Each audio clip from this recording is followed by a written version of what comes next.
tiis boobu mooy disparition de notre compatriote Diary Sow ñëpp xam neen ni dafa metti xale bu ndaw sori famille am xale bu ndaw sori ay proche am donc ku sori famille am sori proche am mënuñu xalaat lu dal si moom donc looloo tax mu metti ñu te jaaxal ñu trop trop trop. dernier jour bu ñu amee nouvelle am mooy dimanche bi passé donc def na lu mat 5 jours et 5 jours loin de sa famille. Loin de ses proches, c'est très difficile pour une jeune de 20 ans. Nous, du côté de la FSF, la Fédération des étudiants et stagiaires sénégalais de France, tout de suite, nous sommes allés vers, par exemple, des télés comme France Télévisions, donc France 2. Et puis, la première réponse que ces télés-là nous remontent, c'est qu'elles n'ont pas l'aval de la police. Donc, je comprends par là qu'elles ont l'obligation d'avoir l'aval de la police avant de faire passer cet événement au niveau de la télé. laa tudd donc man amu benn ndomb bu tànk nag dañoo daje tey rek parce que xëy na man dama am idée bi waxtaan ci ak samay frères donc les associations d'étudiants ñoom ñëpp ñu ñëw retrouver ma pour vraiment ñu mën a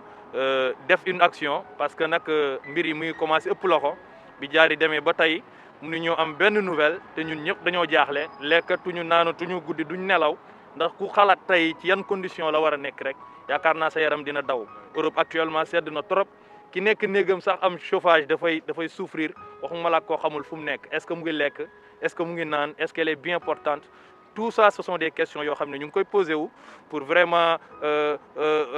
mu susciter tey suñu adhésion ba ñu mën a jugandoor ensemble pour mener ay action donc nag action bi si njëkk mooy bu tay bi dañoo defar ay flyers defar ay affiches pour wër quartier yi mu dëkkoon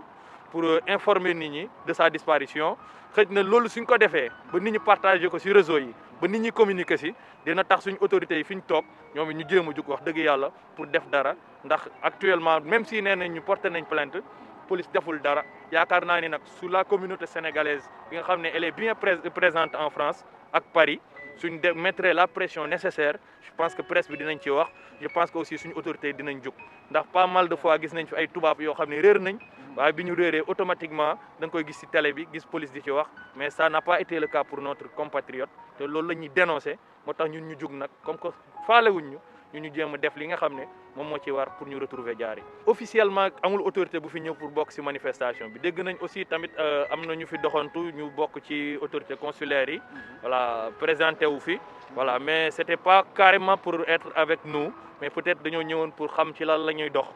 donc nag nëbbuñu leen suñu bopp ñun dañoo ñëwoon rek pour defuñ délit dañoo ñëw pour participer à retrouver notre sœur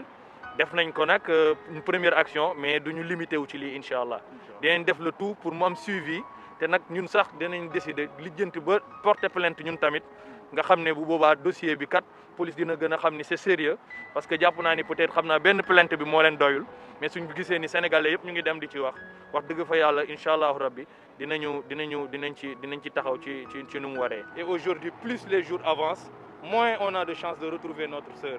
Donc aujourd'hui nous avons pris les choses en main et on a organisé une action collective pour distribuer des flyers et informer la communauté que voilà on a perdu notre sœur et surtout on a choisi cet arrondissement où elle habitait.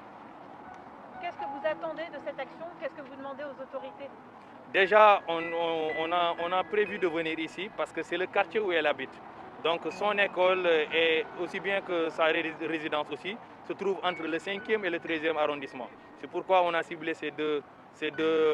arrondissements-là pour pouvoir informer les gens peut-être avec qui elle était tout le temps en contact, les restaurants et les places publiques, pour vraiment faire passer l'information et peut-être susciter l'adhésion des autorités dans notre combat pour qu'on puisse ensemble retrouver notre sœur le plus rapidement possible. xanaa jaaxle rek comme que ñun ñëpp dañoo nekk ay étudiants ñu xam ne que li dal Diary mënoon nañu dal ñun ñëpp parce que fii dëkk daf fi metti parce que tout le temps da ngay nekk di jàng da ngay nekk yow kese ñun ñëpp li dal Diary mën nañu disparaître d'une manière ou d'une autre on n'a aucune thèse avancée jusque-là par rapport à sa disparition mais ñu ne nañ def action comme ñëpp comme que FSF ak ñoom daal ñu ko woote woon nañ ci jàpp ñu ñëw taf affiche yi laajte ci arrondissement bi et tout ça parce que li ko dal comme je l'ai dit tantôt rek mën na dal ñëpp kon képp ku ci am ay information wala kuñ ci mën a jàppale rek na ko def te yàlla rek tax parce que lii c'est vraiment délicat c'est vraiment lu nakari ñëpp la temps yëpp kenn mënutul nelaw kenn mënutul jàng correctement parce que quoi qu'on dise c'est une élève méritante c'est l'une des meilleures du Sénégal sinon la meilleure et 2 années consécutives donc lii lu doy waar la te nañu ci ñëpp jàppale pour ñu mën ko gisaat. lu waral sama teewaay fi tey mooy absence inquiétante bu Diarry Sow bi mën naa wax ne sax une disparition actuellement parce que quand même mu ngi def quelques jours amuñu nouvelle Diarry Sow après Thierno mooy le président de la PESEF Fédération des étudiants sénégalais de l'étranger moom moo dem wax ma ne dañoo am initiative tey ce matin pour distribuer quelques flyers yoo xam ne dañoo war a dem pour distribuer ko ci métro yi distribuer ko en tout cas ci biir Paris dans le cadre de la recherche de Diarry Sow ma ñëwoon tey pour encourager leen soutenir leen ci situation bi il est vrai que contexte bi xaw na particulier contexte de crise sanitaire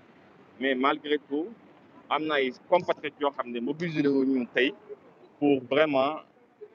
contribuer apporter seen contribution ci recherche yi mais li ma bëggoon wax mooy autorité diplomatique yi ak consulaire yi ñu ngi def seen kéemtalaay kattan pour ñu retrouver Diarry Sow lu ñu waroon def yépp par rapport aux saisines des autorités françaises def nañ ko ñu ngi suivre affaire bi aussi de très près et puis je peux mën naa en tout cas rassurer ñëpp pour wax leen ne lu ñu waroon def yépp pour ñu mën a retrouver Diarry ñu ngi koy def que ça soit l'ambassade que ça soit le consulat ñëpp mobilisé wu nañu pour ñu mën a gis Diarry Sow dans les meilleurs délais et dans une situation saine et sauve loolu daal laa bëggoon wax tey te xam naa ne aussi du côté du Sénégal les autorités suivent l'affaire de très près y compris le président Macky Sall donc tout le monde est mobilisé pour que Diarry Sow soit retrouvé dans les